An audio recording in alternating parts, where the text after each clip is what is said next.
Good morning, everyone. Let's see, is this working? I think we are.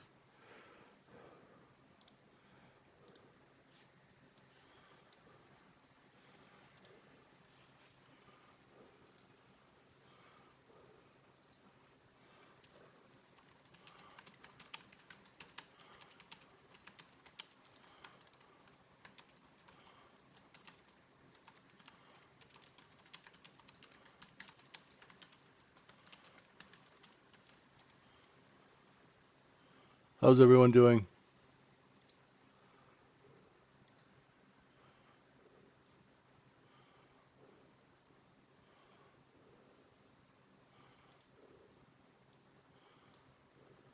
Hey, Borneo. Ben, Jiraj. What's up, Lonigan? Moran. Good, good.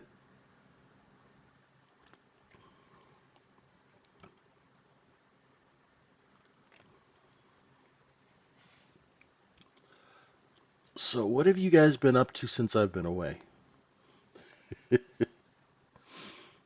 Mm, more short positions? Gosh. Well, let's go dig into it. And so I was basically gone on the 28th here. And then if you were doing a balance zone, this here would be a nice balance right here. If you use the tops of those, and I'd say somewhere like that, or even here. Right, if I was building a new balance zone to look at, I'd use this, sort of this up and down. And the reason I'd use that is I'd use these two highs, and you'd have to forgive this low, but when you look below that low, you come right back up to that high. That would be a usable balance range. So we're taking this product here, and we've got a short position here, so that's short position number one. Those are single prints. Short position number two and short position number three. And we're in distribution now quite a bit higher than 59.40. So I haven't taken a trade at all. I just started looking at it this morning. And yeah, there it is, right? It all started with that look below and fail of 58.60 while I was away. Nice, Travis. Yeah.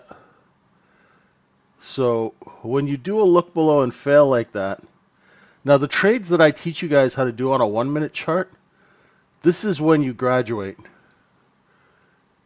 It's the same mechanics of the trade. You look below and fail, which means you're building your position here and you're selling it using the levels as you go up. Now, of course, you need a larger account to do that, and it's not the simplest thing in the world. That's why you start baby steps using a 1 minute chart. The mechanics are the same, the business is the same. So once you understand the business reason for the trade, life gets a lot more simple. You know, once you understand the business reason for the trade, your life completely changes because you get less of this FOMO stuff. You get less chasing price. You get less of all of the bad habits that are lumped into trading psychology, right? Most of this trading psychology stuff is just bad business habits, right? So, no, Raj, that's not a poor low, right? The next day, that's a proper low. If you're considering this low right here, that's a proper low. There's nothing poor about that. You know, a poor low, Raj, is a double bottom. So I guess you're still on the iPad. A double bottom, one tick of excess. There's excess down there. Can't see it on the iPad. It's very clear. That's a very clear look below and fail, Travis. All right. You look below 58.60 and it only does that for one period here. The next period can't take out 58.60. It doesn't get much more clear than that. And then that low, and then the next day's low. Can't even take out these lows here. That's when you start building your long position. If you don't want to wait, right, and you build your long position, well, you could sell it and then buy it back again. But if you really want to, because this market is, I wasn't watching the price action at all. I didn't have any electronics with me, so I had no idea what was going on. But when you see markets behave the way they do, yeah, it happens pretty quick. And that's why, we have traders who will buy 58.70, 58.80. They'll use these lows as their warning, and they'll start, cutting their positions if it takes out those lows. But even if you were long 58.70, 58.80, and selling into the 5900s, that's 20, 30 points. You have a lot of meat on the bone in these profiles, right? So let's see where we are now. So basically what the look below and fail means, we're going to get rotation. And now if we're firmly above 58.60, we'll start rotating up. And the ultimate target is 61.77, right? So how this works is it's going to target the middle of these zones. So the middle of the next zone, I think it's 60.60 or 60.65. That's a big level, right? And there's some upper stops here that go back way back to the liquidation. We'll see what happens, right? I'm just coming back into it, so tonight it's good that it's really slow and kind of untradeable right now, so I can sit and watch. And after time off, I will sit and watch. I didn't watch month end at all. It was a treat for me not to watch month end at all. That's the goal in this business, is to not trade month end, is to be away from the screens at month end, enjoying your life. And I actually got to do that for the first time in years, decades. Where I didn't care what happened at month end. I couldn't see it. It was great. Very liberating. So when you come back, you got to be a little careful. How do you put money on the table? We're going to be watching to the lower side as we come down and, test that overnight low. We've done a look below and fail of yesterday's low. Overnight inventory is a bit short. It's not, it's not a great profile. When you see this profile, it looks like, I don't know what that looks like. I think we've got a double bottom or a poor low. I'll double check. We spent a little bit of time outside yesterday's range, found some bids, and what's going on is the people who are short here and the people who are short here, they are front running and they are buying higher because nobody needs to sell under the current overnight low of 72.5 or quarter. So let's see what happens when London opens, right? So now that we know where the lay of the land is, we know we had a move up yesterday. There's the cost basis of yesterday's inventory. A little bit of liquidation, but it's being acquired by short sellers. So let's see how strong these bids are when London opens. And if London brings any more, as we would say in retail, does it bring any more foot traffic? Does it bring any more people in? Let's go take a look. Yeah, we do have a poor low. That is a double bottom, Raj. There, we have a poor low in tonight's.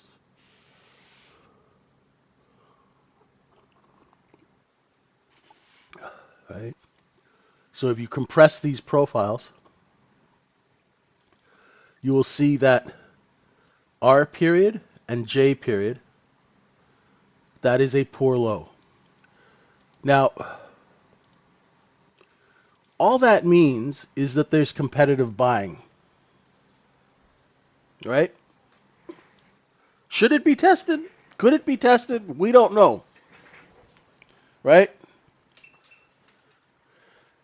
The should be, could be is a big thing, Raj. A lot of market profile traders get into trouble because they say that this should happen or that should happen.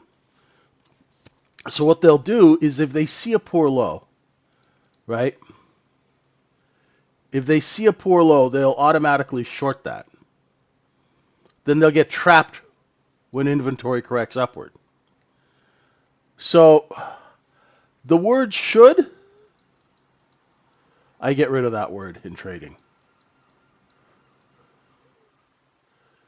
and replace it with could or perhaps. It has to do this. It should do this. I try and get rid of those words because what I like to do is I like to let the market tell me what's going to happen, right?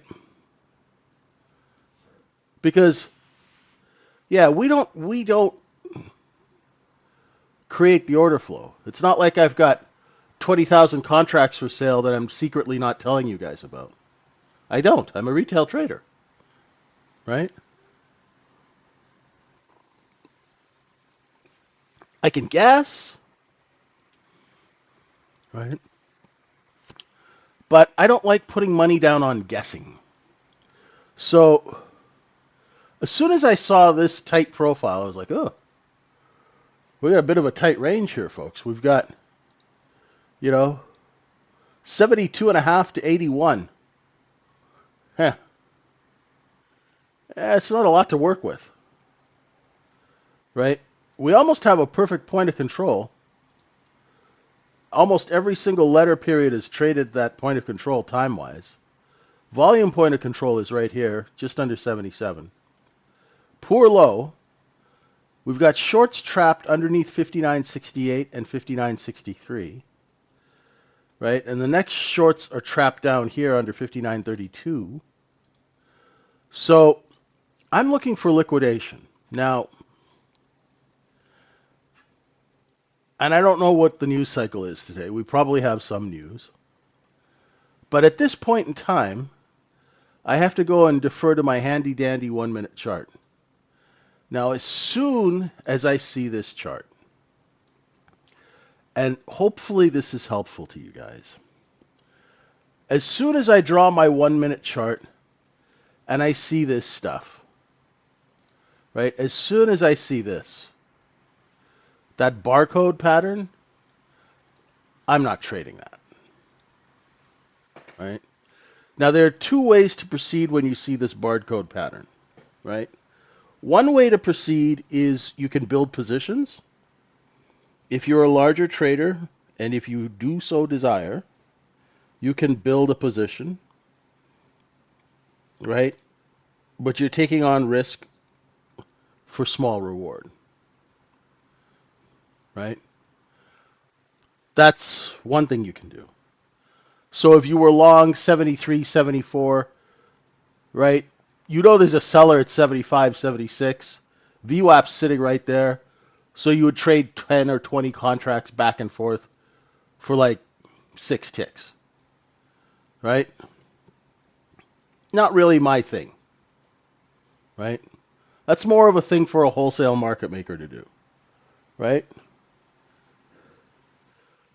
The other thing is to scalp.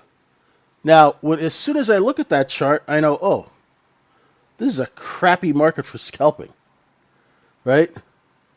I want nothing to do with this scalping because I see that barcode pattern. So I want at least a little bit of follow through if I'm a scalper, right?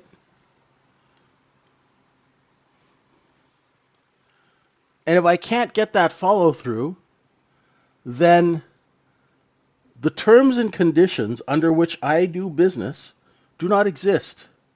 If those terms and conditions don't exist, guess what? I don't do business, right? Now, instead of getting all mad, put your mind at rest. What that should do is it should allow your brain to chill out, right? And relax and wait for a change of business. So if you're a scalper and you come in and you see this, you immediately should just relax. You should not be upset.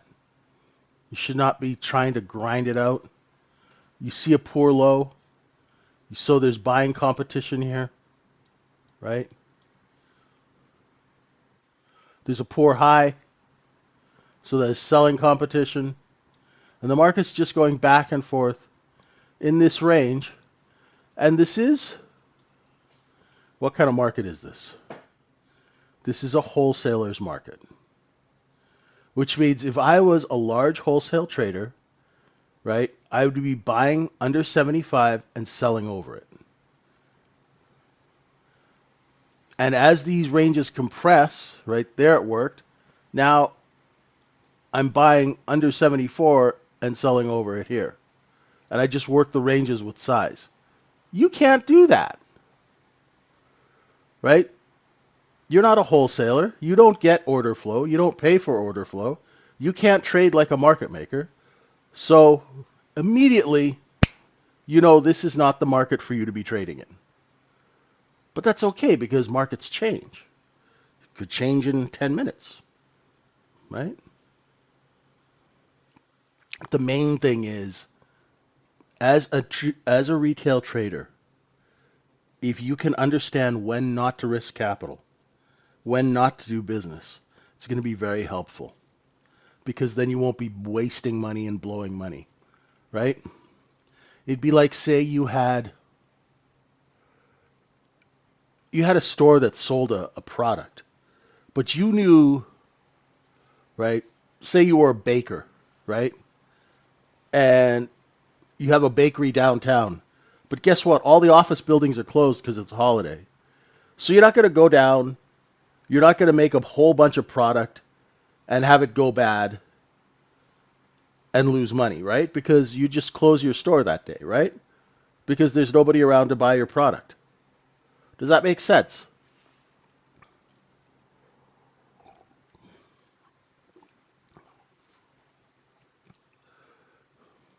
Read the room, right? Know your customer, read the room, right? Just simple, common sense business, which nobody ever talks about in trading. Right? It's all indicators and patterns, but nobody talks about, hey, is the market actually viable today for trading? When we're looking at it, does it actually make sense to do business? Or should we go do something else and come back in an hour and see if it's changed? Right? That way you stay loose, you don't blow up your capital, you're not taking trades that don't make sense, right? You do some good business. Sometimes good business involves not blowing all your money. You know what I mean? Sometimes good business just means not doing anything. Right? Preservation of capital. Right? Not only your financial capital, but your emotional capital. And let's see if London, let's see, 10 minutes from now, London opens. Let's see if it's going to do anything for us.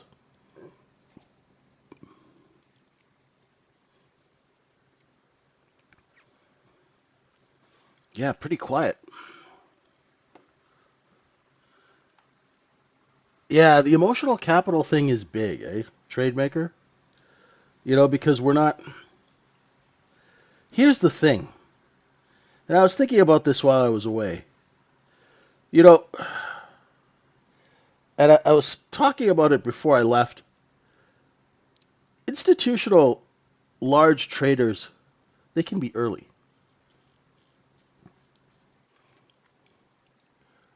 they have the capital where they can be early to a position, right? They can be early. They have the ability to trade around positions. They have the ability, you know, to ride things out longer. They have, multiple accounts, all that sort of thing. We don't have that ability. So our trades have to be more precise and we have to be more snipers, right? And if you start taking trades and getting stopped out, it starts messing with not only your money, but it messes with your head, you know? And then that's when you have to call in Dr. Phil, you know, the trading psychologists and all that stuff, simply because you don't know when not to do business, you know? And trust me, listen, we have friends who are great trading psychologists, right? We've had them on our podcast. There's nothing wrong with it. But there is no amount of trading psychology that is going to make up for not knowing what the hell you're doing. It's like riding a motorcycle, right? Getting on like a Grand Prix motorcycle. Have you ever seen like they had the Isle of Man this weekend? It's like me entering the Isle of Man race having never ridden a motorcycle and crashing and then going, I need a psychologist. It's just ridiculous. You got to know what you're doing. If you don't know what you're doing, spend some time and learn. Right? And there's nothing wrong with not knowing what you're doing. Everyone's got to learn. Nobody leaps out of the womb knowing how to trade, right? Yeah, my screen is frozen, man. It's brutal. You know, but I don't mind. I don't mind that it's this slow because it, the way the market's trading is kind of matching my level of ambition right now this morning, right? So I have no problem with that. It's moving slow. I'm moving slow. For once, I am in sync with the market, right?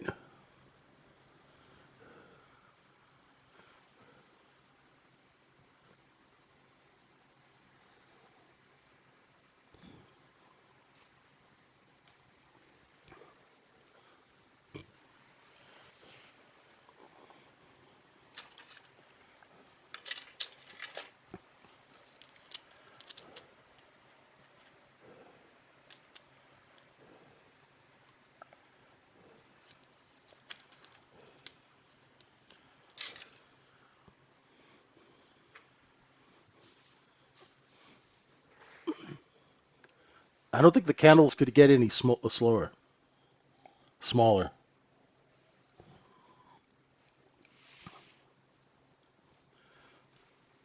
Yeah, this is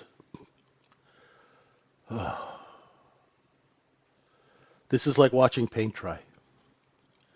Let's see. While we're here, let's give you folks some value for being on here with me at this crazy time in the morning. Let's go take a look. You want to look at some equities? Let's see what the cool kids are doing. Right? Here's Crab Apple. This is a weekly. And you can see with Apple, I'm going to give you guys a really quick, tell me if something changes in the ES, okay? Somebody drops a 50,000 contract order or something, right? We've got 5 minutes before London opens. So in Apple, I still want to call it Apple Computer from like the 80s. 209, that's your overhang. That's called overhanging supply, okay? Which is resistance, right? So we have resistance at 209. That's why every time the stock comes up to that 209 on the weekly, it gets knocked back down, right?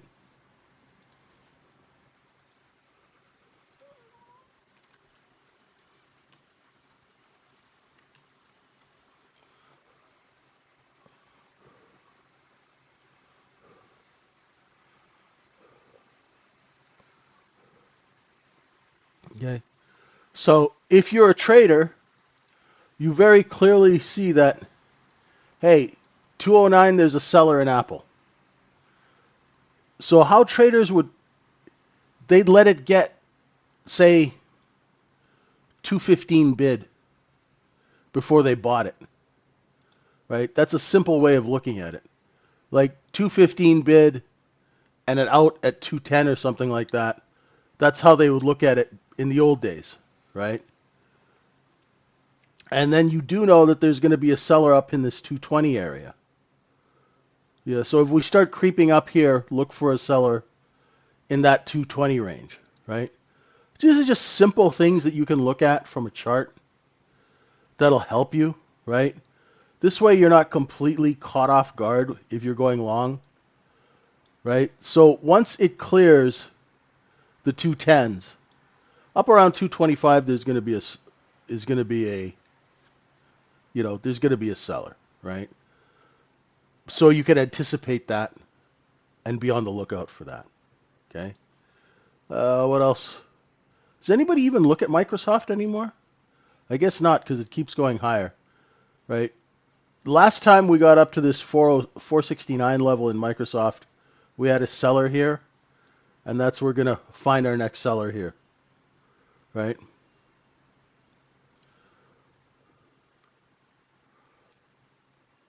Yes, end of quarter,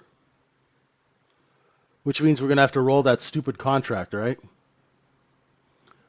So everything's just kind of creeping up. Let's see. Microsoft, it did a really nice look below and fail of 398. That's a beautiful trade. And then once again, this is on a weekly. So there's the look below. There's the fail. Nice rotation up from 398 to 433. So you can use the look below and fail in equity trading as well. It works like a damn, right? It's just beautiful. Nvidia, same thing. 117 is a great level. Once it gets over 117, these are the levels where there'd be sellers that I pointed out. Now we're over 130. We did a look below and fail of 130. Not quite up to 144.78 yet. There is some inventory up here that you want to look for. Going to be some selling up there. And what else are you guys looking at? Tesla. We reclaimed 328. We're going to test it again, right? Yeah, exactly, TradeMaker. The new contracts are going to be quite a bit higher as usual, right?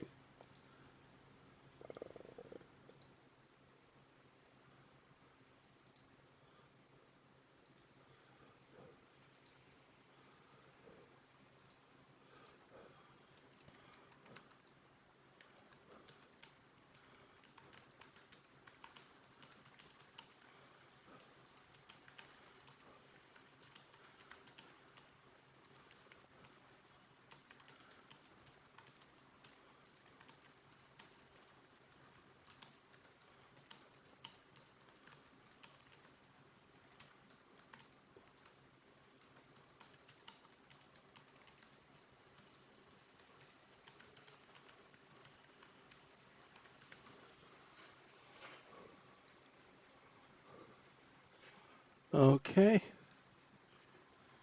What else are you guys looking at? Anyone?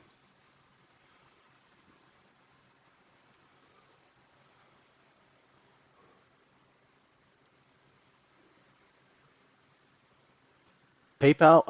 PayPal. Yeah.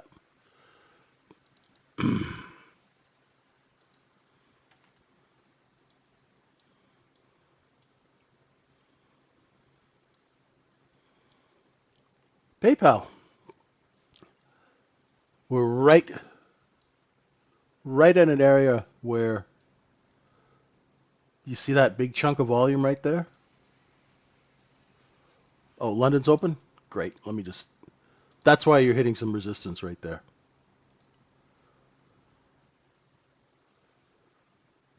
Let's see if London does anything.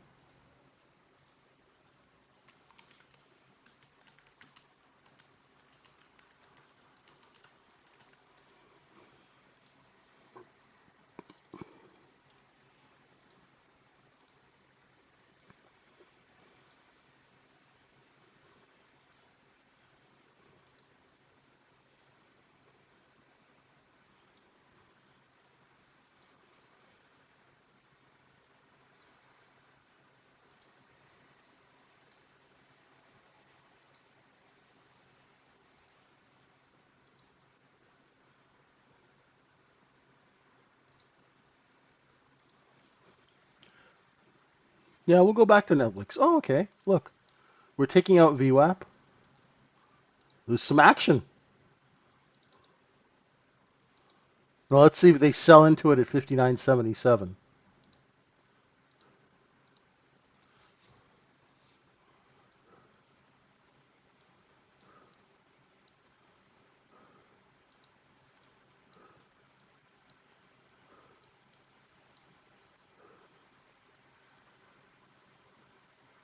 Let's see if the levels actually work because I just drew these, right?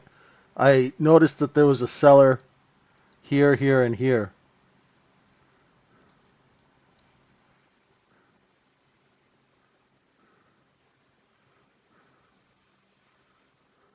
Let's see if we can take these upper stops.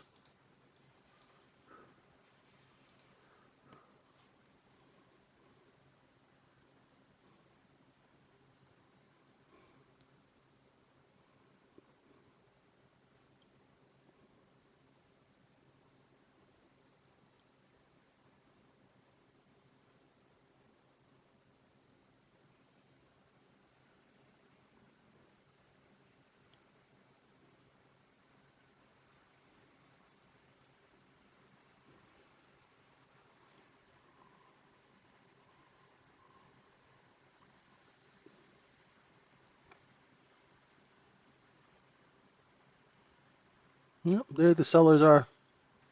Once again, they showed themselves, right?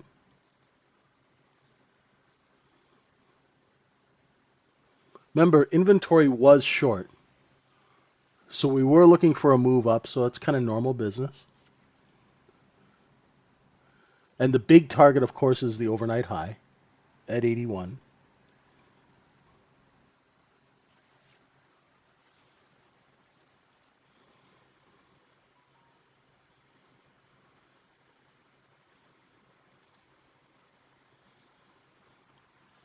right? So if we see some buyers, they'll lift the offers. And then there is our overnight high. It's right here.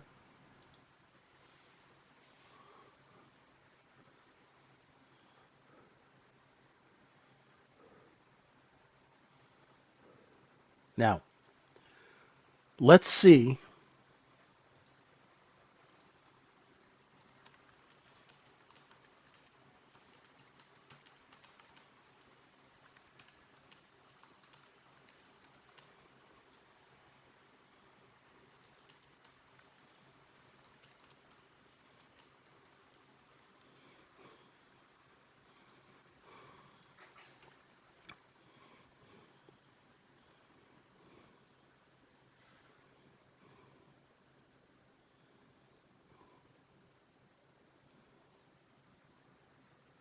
Can we stay over 59.79?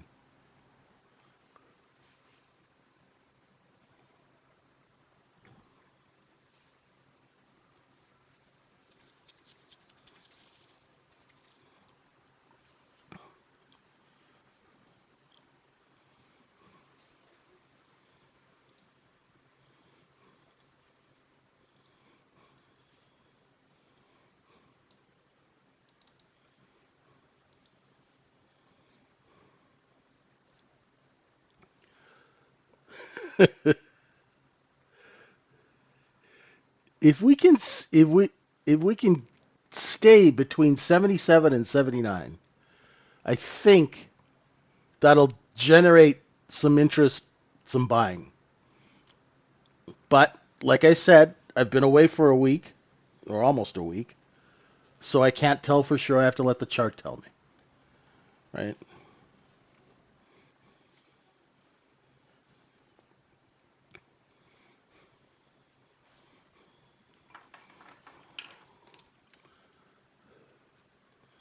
Which I don't really mind doing. There's very little follow through.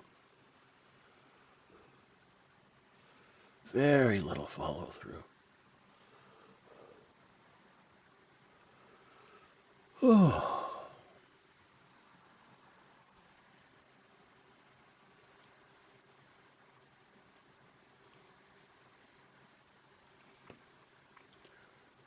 So while I was away, there's a couple of things I've been working on.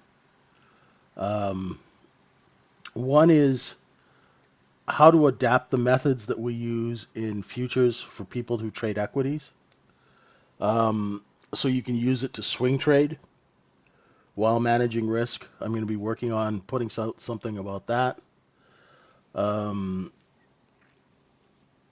and also, as Travis was talking about, since there's a lot of deals that are running now, for those degenerates that like to trade the high flying stocks, I'll be doing some stuff on that.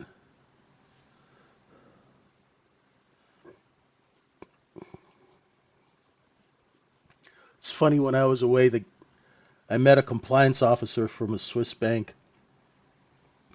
Had some very interesting conversations.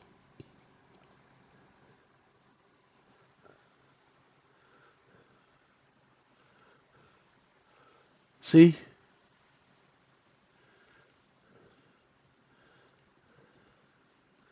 let's see if we can raise that offer. See, remember I said if we can stay over 77 to 79, that'll bring in some buying.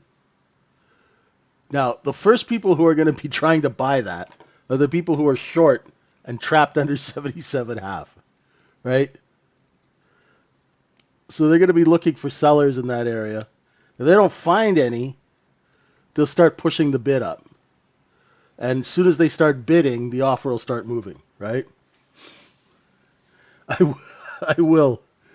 It's just interesting because I talk to retail people most of the day. It's nice to talk to institutional people, especially institutional people who work in compliance, clearing, cross-border clearing, stuff like that, which is my old specialty.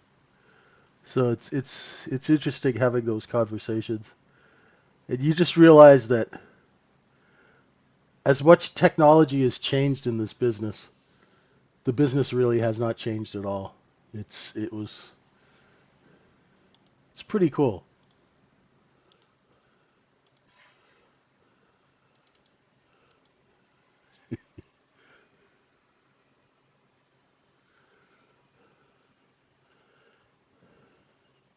Hey, Only Flow, how you doing?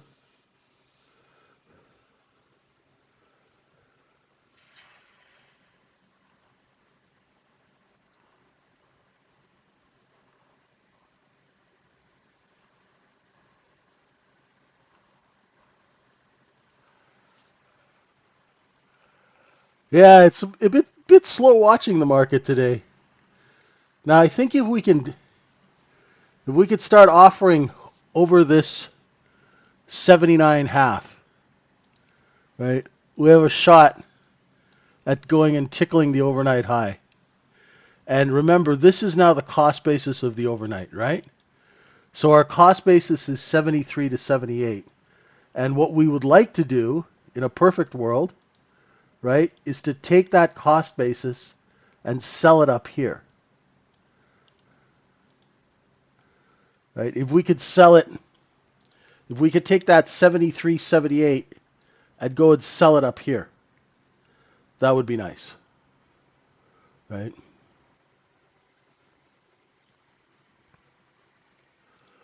Um, I'll probably just do videos for the room, in the equities side of our room, Supra. Clear it with Steve and Ray, of course. But um, like how to trade a gap and trap and once again, everything has to be based on common sense. So it can't be highfalutin. It's got to be common sense. Where do I put my trade? What's the reason for taking the trade? Where do I put my stop? What's the business reason for my stop being there? Right? How do I monitor the trade to see whether it's working? Right?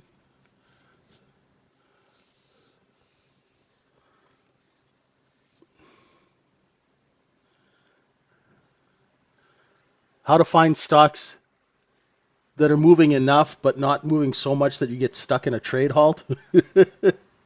That's the challenge. Right?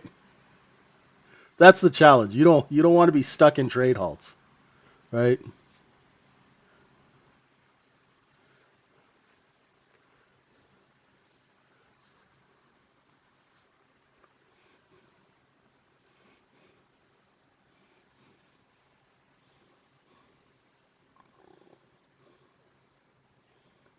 There we go. Hey, we found some buyers. See that? Finally, there you go. Right? And there we're right at that overnight high. That's a triple top. So you expect them to sell into it a little bit here, right? We told you there'd be sellers. Now, if we can take out these stops, right? Now, the market's been open since 11 o'clock last night, my time, 6 o'clock New York time, right? If we can take out those stops, there'll be a lot of short sellers who are using that level as a stop. So if we can get the market up here, we should be able to come back and this should be bid because the position is underneath us. Okay? That's just mechanical.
We don't have enough buying right now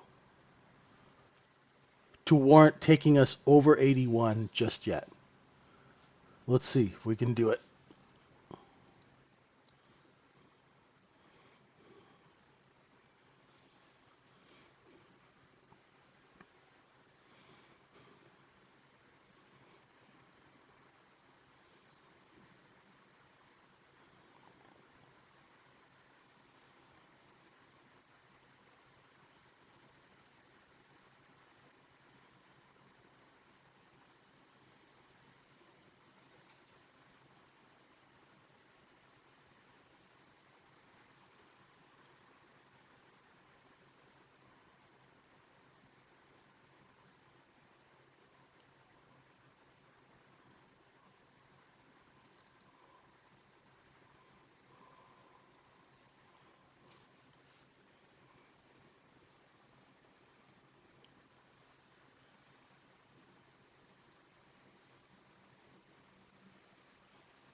Oh,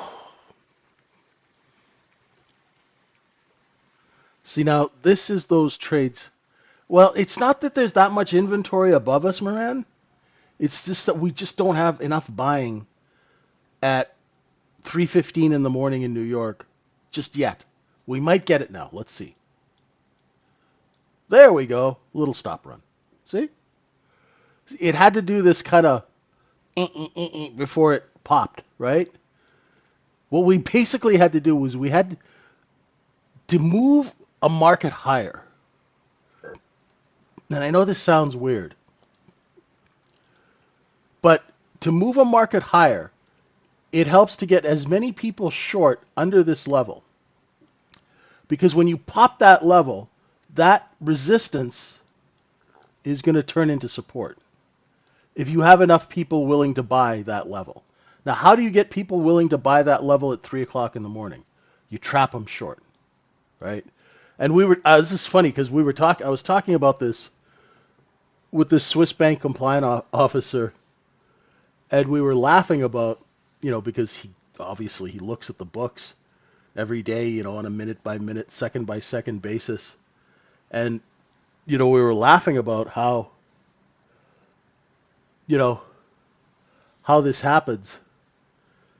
And then he asked me what I do now, and I tell him I teach retail people how to trade. And and he almost swallowed his cigarette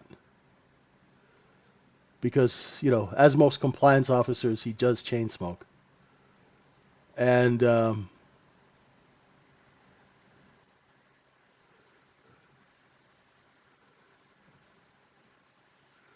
he just couldn't believe that I was like telling people how this stuff works.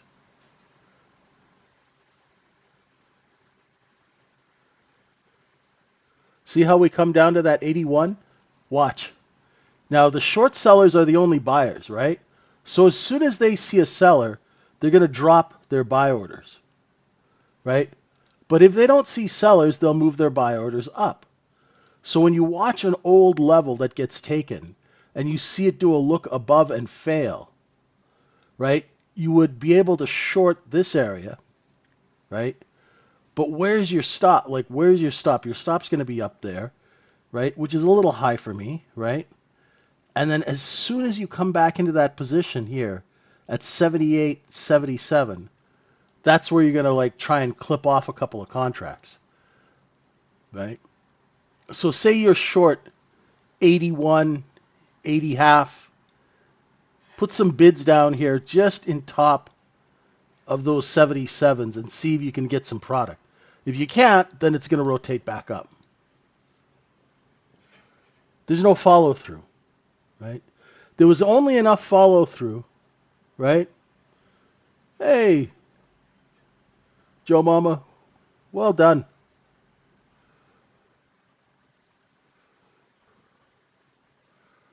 There was only enough follow through, but see, that was a smart trade, right? You sold into the strength.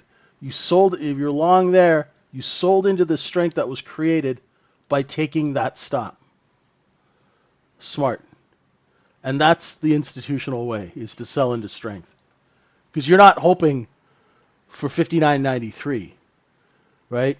You recognize that in this market, it's a little tight, so you take what you can get. Smart. That's smart trading. Well done.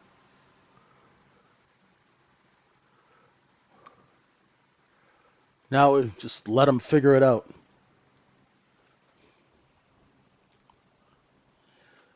I haven't even checked. Is there any big news today?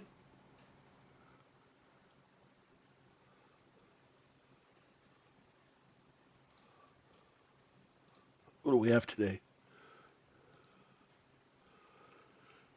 Oh, what do we got? What do we got? Jobless claims at 8:30.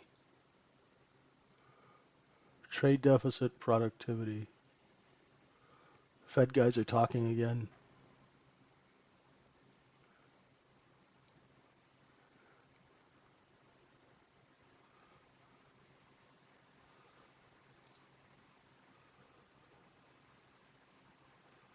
Yeah, take the money and run, just like the song.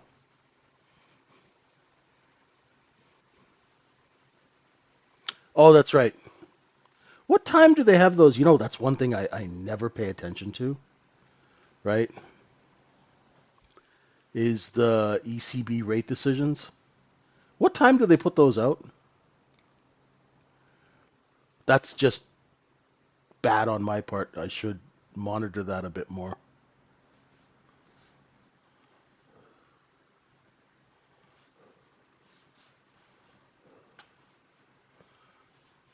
we don't have anybody that trades the DAX anymore in our room. We used to have tons of people who used to trade the DAX, and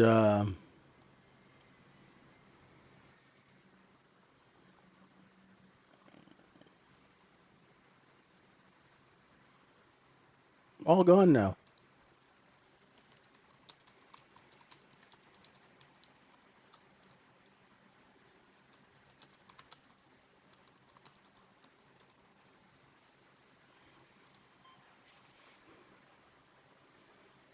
Okay.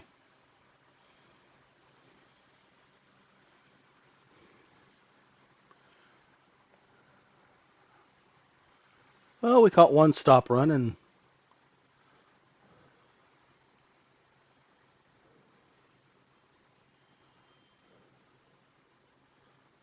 probably just going to bounce around between 77 and 81 now. That was the excitement. We had one nice stop run. At least we corrected the overnight high, right? We've got a proper high now with some excess.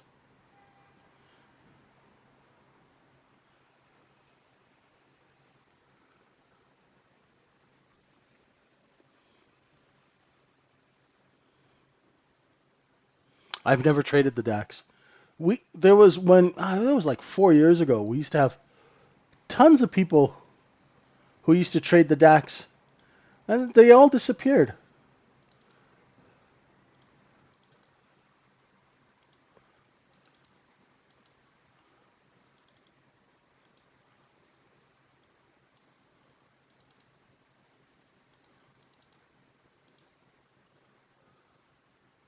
There we go. Okay, we caught some bids. Let's see. Right, we know they sold into it at 83. Let's see if we can offer 83 half. A lot of those traders were very high risk traders.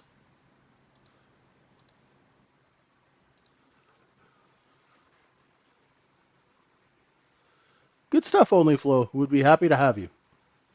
And when you do subscribe to the room, just give me a direct message me in Discord. I'll be happy to help you out with any questions.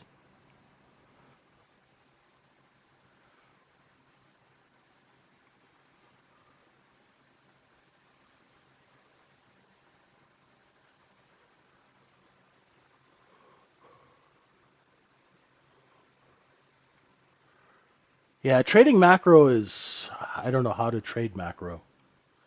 Especially, I mean, macro traders must be pulling out their hair with this administration in the US because he keeps changing the macro. There we go. We got some bids. Here we go. They're coming in one contract at a time. Look at this.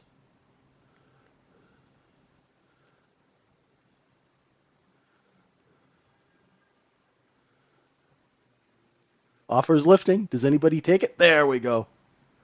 Couple of market orders. Right. Am I trading the DAX? No. I only trade the ES.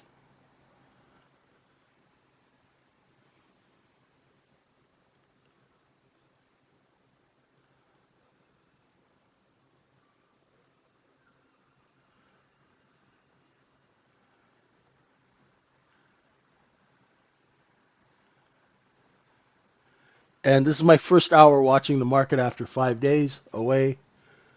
So I'll watch for a couple of hours, and whatever trades I take, I'll tell you guys in the room. I haven't taken a trade yet. So I have a 5-step method. I come in, I look where the inventory is, I draw my levels, I see if my levels work, and then I wait for my setup. Hey, Tampa Trader.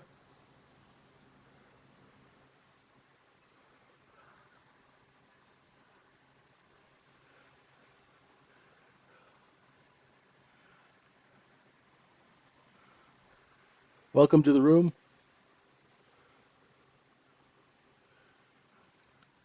Yeah, a lot of markets get like really hot and popular, and then everybody decides to drop them. I remember when the Russell was really, really popular, and everybody wanted. I was actually calling out two markets simultaneously. That was about 4 years ago, 3 years ago. I can't remember. And I had the Russell and the ES side by side, and I'd call out trades simultaneously on both. It got a little tiring, and I kind of sounded like an auctioneer. Let's see if 86.5 works here.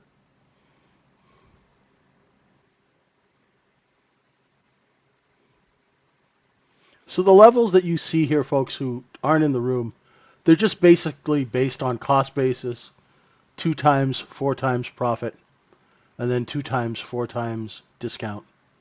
Real simple.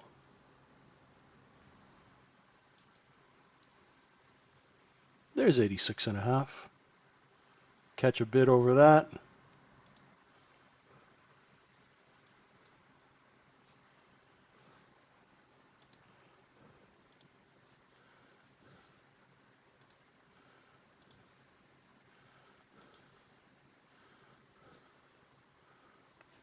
Let's see.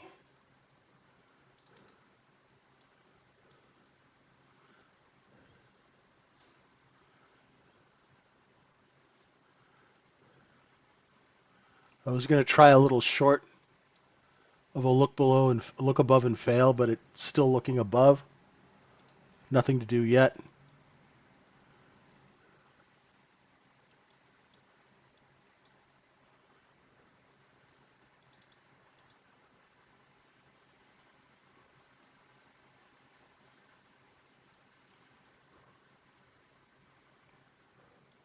Nope, no short yet.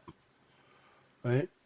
What I would have liked would have been this, but that's not happening. Right?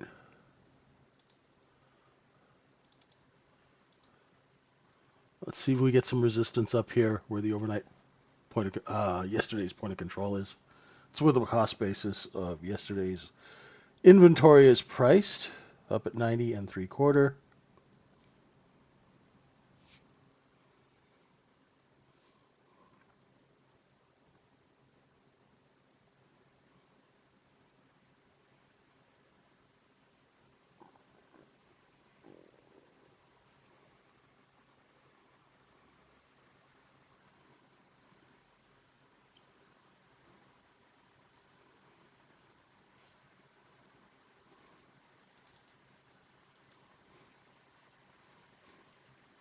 So there's the cost basis of the overnight. So in a minute and a half, the next period's going to open up, and you will have single prints. So you will have a short position.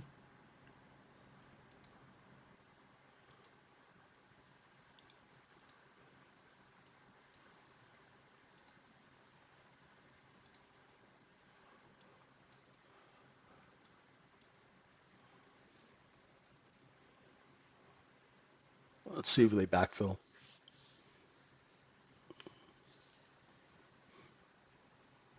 There we go. One tick away from the point of control.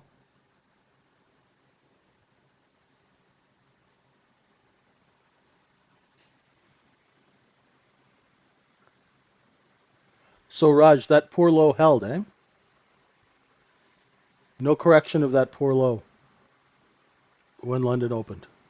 It's a telltale sign.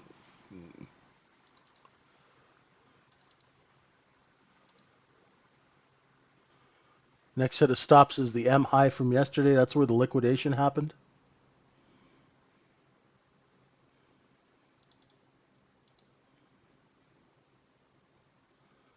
And that's it for me this morning. So I'm going to go have some more coffee, get the brain going, and look to some trades. If I do take some trades, I'll post them in the room. We'll see if we can retrace this. No, I did not short, Stan. I wanted to short the look above and fail of 86.5. but there was no short to be had. That's why I said I didn't take it. Right.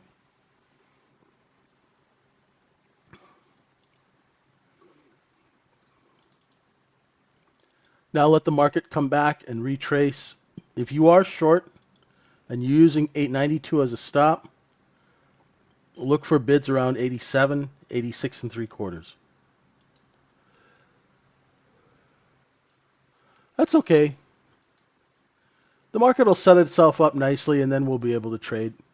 Like I haven't traded in 6 days, so I have I have no desire just to like trade and lose money. I'll sit and watch. Um, you'll be surprised that larger traders, more successful traders will sit and watch a market. Retail traders just trade. Um, it's just the way we're trained. Anyway, thanks, folks. We will see you at 9 a.m. Eastern Time. Thanks for joining me. Appreciate it. And come visit us at the Trading Syndicate. Thanks, everyone. Bye for now.